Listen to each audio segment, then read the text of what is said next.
kes kaitseb meie järvi. NASA vaatlusele tuginevad uuringud näitavad, et rohkem kui kolmandik maailma suurtest põhjaveekogumitest on tühjenemas. Ja sugugi mitte ainult kuivades ja kuumades piirkondades. Araali merest, mis kunagi oli maailma suuruselt 4. järv, on tänaseks alles vaid 10%. Seda sissetuleva vee ületarbimise tõttu. Inimene on oma tegevusega globaalset veeringit juba muutnud ning puhas vesi on ressurss, mis muutub üha haruldasemaks. Ka Eestis on piirkondi, kus puhas vesi on muutunud haruldaseks.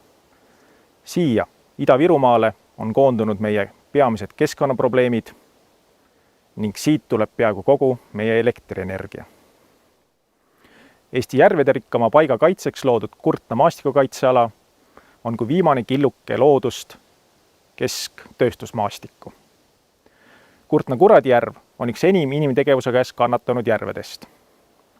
80. aastateks alanes järve veetase 4 meetrit ning järv kaotas 80% veemahust. See muutis täielikult järve ökosüsteemi ja seeläbi ühte olulist lüli veeringes. Järvede lähedusest pumbatakse iga päev välja tuhandeid kantmeetrit põhjavett Jõhvile ja teistele suurematele asumitele. Iga järve käekäigust hoolimine on tähtis, mitte ainult järvede enda säilimise pärast, vaid globaalsete protsesside tagamiseks. Selleks, et meil oleks toimiv veeringe ja joogikõlbulik puhas vesi.